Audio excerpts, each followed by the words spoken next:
Well, hello! Welcome back to my channel. Joshana here to talk about some friggin' books.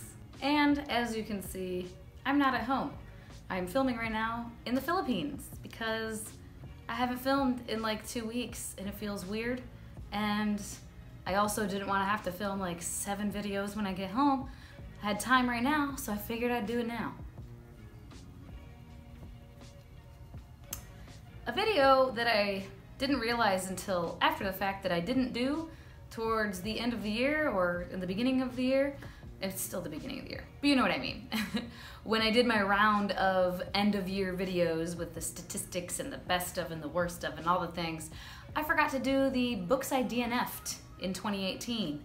So here we are. If I remember correctly, there are 12 that I DNF'd, so let's just get into it. The first book was a self-published book that was sent to me by the author as well as sent to a few other people, and that would be Corsana by Charles Wellington III.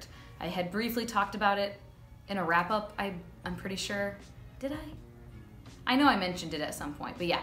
It wasn't some awful, terrible book. The story was very, very interesting. The characters, from what I had read, were pretty interesting. It just needed editing, for sure. The next book that I DNF'd was Radiance by Catherine M. Valente. That was my first attempt at a Catherine M. Valente book, technically, because I did try to start The Girl Who Circumnavigated Fairyland, or whatever. Is that what it's called?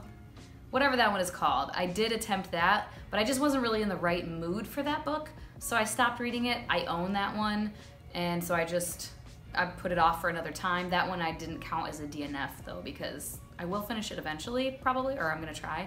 This one though, I unhauled it because I didn't get it, and I don't remember how far I got it, but I got a decent way into this one. I want to say I got about 30% of the way through it. It was very confusing, and it made me feel stupid. Like, I think I'm just too dumb for that book. It's like an epistolary novel, so there's different formats.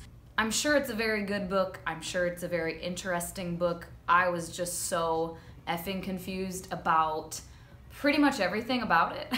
The characters, who they were, how they were in relation to each other, the time that had gone by, where they were in the universe, what the hell was even going on. Like, I didn't feel a direction, so I gave up. Dreams of Gods and Monsters by Laini Taylor. I've talked about this one a fair amount. I really liked Daughter of Smoke and Bone. I thought the next one, what the frick was the next one? Days of Blood and Starlight. I thought Days and Blood of Starlight was like okay, but it was getting a little long. And then Dreams of Gods and Monsters happened, and pretty much from the get-go, I wasn't really enjoying it, because right at the beginning, there's like pages and pages of the two main characters looking at each other and thinking about each other. First, we hear her perspective for pages, and then we switch to his perspective for pages. Just what they're thinking about each other. Nothing groundbreaking, just how much they love each other and this and that and the other thing. I just didn't give any fucks at all. Like, none. And I read about 60% before I said, no thank you. Then I had a round of books by the same author that I attempted and just couldn't get into. The first one being Signal to the Noise by Sylvia, Moreno-Garcia. This one, I can't even remember. I think this one I kind of just wasn't in the mood for. I don't recall there being anything that I was like, this is annoying me. This is not my jam. This is bothering me. I just wasn't really in the right mindset for it, so I just didn't force myself to push through. And then the next one by her was The Beautiful Ones, which I was so excited for because I've heard things about, and it's fantasy, right? God, now I don't know. I'm pretty sure it was fantasy. At any rate, I was very excited for it, and I didn't buy it. The romance was like a huge part of the story, and it was written like it was supposed to be this tragic, oh my gosh, these people didn't get together and now it's decades later and here they are in each other's circle again, and oh my gosh, my long lost love. But I just didn't buy it. Like, their original love story that we heard from when they were young, it was like a summer fling that it wasn't even really that intense of a summer fling from how I read it. Because like The Notebook is like that, right? The Notebook is a summer fling that then the rest of their lives they're like, oh my God, I love you. But I buy it in the, well, not in the book. In the movie, I buy it. But yeah, in this book, I just was like, I couldn't be bothered to like the characters either. I just, no, I'm ranting, and I didn't even feel that strongly about it when I read it.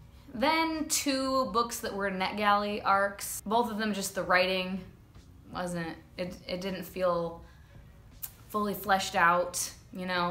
One was Dragonheart by Linda A. Melchior, and the other one was Dracora, and I can't remember who wrote it, and when I went to go try to find it, can't find it anywhere.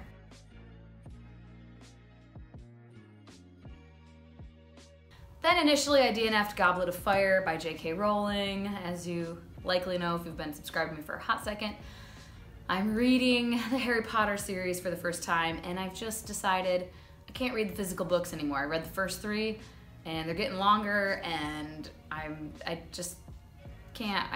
So I DNF'd the physical book, and then I listened to it on audio. I'm really genuinely like contemplating just not finishing, because I've read the final book years ago. Now I would just need to read Order of the Phoenix and The Half-Blood Prince. So I would just need to read those 2 really to have read the whole series, and I just don't want to. I just don't care. Then a adult contemporary, The Wedding Date by Jasmine Guillory. I couldn't do the bad communication and the insecure as all fuck on both ends, but like for what reason? They're both attractive, successful, independent, you know, charming as all fuck individuals, both of these people in this novel. And yet both of them, and flirtatious, like physically they were being very flirtatious, clearly into each other. And again, smart, charming, good looking, fun, all the things. Physically interacting and pawing at each other. But then both of them constantly thinking in their head, oh, he can't possibly really like me. Oh God, there's no way she's into me. There's no way. Why would she be into me? Why would he even like me? A guy like that? Like, shut up, both of you, stop. Oh my God. And also, just ask. Just ask each other. Oh, I'm missing one on this list, I see. Oh wait, or is it down here? Ooh, no, I'm missing one. So I had 13. Because I see Strange the Dreamer by Laini Taylor. And yeah, no. Don't care. I know Laini Taylor's writing really connects with most people, especially in Strange the Dreamer. I know most people love this book. Like, best book of all time, one of the best books of all time. I wish I felt that way, I really did. Like, I'm chasing that feeling, man. I'm always, aren't we all? Like I've said this before, we're all always chasing that high of, holy shit, this is one of the best books I've read in my life. I wish I had felt that way about it. I really do. But I didn't.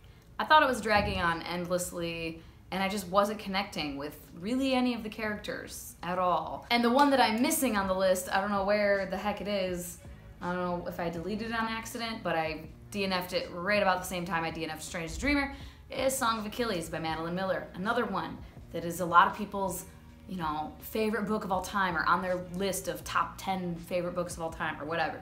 And that I wished I would have loved, and I just didn't. I just could not be bothered to care about how much Patroclus, or whatever, loved Achilles. That's great, but also I know he's gonna die, because, like, don't we all know he's gonna die?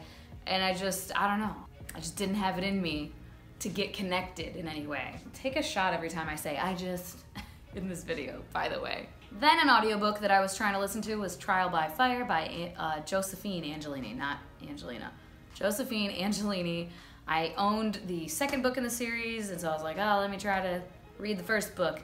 And it was a big nope, just full of too many tropes and not like written in a way that connected with me at all. It was kind of all over the place, like the plot and the world, really. The world building was a little helter-skelter. And the last book on the list for books that I DNF'd was Everybody Rise by Stephanie Clifford. I talked about that very briefly recently. It was just an adult fiction kind of, you know, women's fiction, chick lit. Like, I hate that description, but like, you know what I mean when I say it, right? A book about a young woman in her 20s or 30s and doing her thing. And it's centered around, you know, her experience with her girlfriends and her relationship and whatever. But it was pretty much just rich people doing rich people things. And that is not relatable to me in any fashion. Never has been at any point in my life.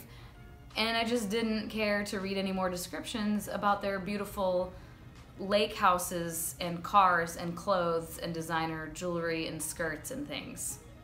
I'm sure it's a perfectly fine book. It might be a lot of fun, but it wasn't a fun time for me, so I stopped. And that pretty much sums up how I felt about all these books and why I DNF books.